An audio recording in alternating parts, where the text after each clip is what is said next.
chiamo Galvano Dotta, sono socio e responsabile di produzione della Società Agricola Moldoi, un'azienda del Bellunese specializzata nella produzione di integratori alimentari, materie prime per l'industria alimentare e cosmetica e prodotti cosmetici. Siamo una delle poche aziende italiane ad utilizzare la tecnologia dei fluidi supercritici, che utilizzano la CO2, in questo caso l'anidride carbonica, per l'estrazione appunto tramite fluidi supercritici. Nell'ambito di questo progetto SPER abbiamo utilizzato questa tecnologia per estrarre olio di canapa dai semi della canapa. Noi abbiamo inserito nella macchina il seme di canapa polverizzato, abbiamo utilizzato l'anidride carbonica come solvente, la quale in determinate condizioni di temperatura e pressione si comporta da liquido ed è molto affine alla parte grassa del seme, in questo caso l'olio. Strappa quindi l'olio dalla matrice, lo porta con sé e alla fine,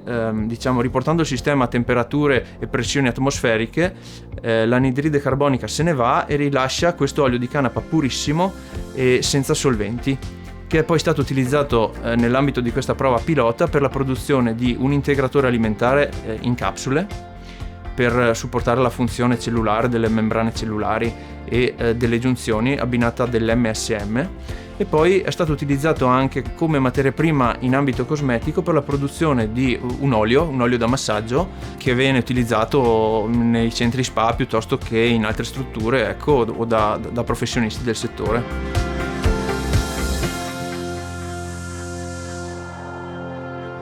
Mi chiamo Alver Zaccanti, sono tecnico libero professionista, lavoro nel settore dell'edilizia. Ho proposto di realizzare dei prototipi di pareti prefabbricate in canapa e calce e legno, che è una tecnica costruttiva ancora sconosciuta in Italia. Ho coinvolto 4 aziende locali della zona del Vicentino.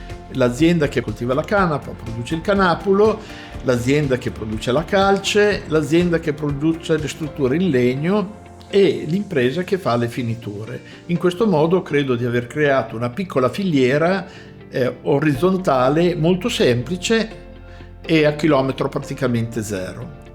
Un isolamento fatto da un impasto di canapa e calce riesce, a interagire con l'ambiente circostante, a secondo se c'è troppa umidità assorbendola oppure rilasciandola quando ve n'è poca nell'aria, e questo da un punto di vista del comfort è un grande vantaggio. Inoltre la canapa è una pianta annuale.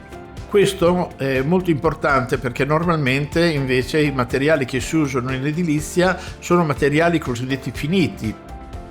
Questi progetti sono molto importanti perché danno la possibilità di diffondere le conoscenze di questi materiali e a mettere in collegamento fra di loro le persone che in qualche modo già lavorano su queste cose e in questo modo adesso stanno ragionando insieme per realizzare qualche cosa di più importante e di più duraturo nel tempo.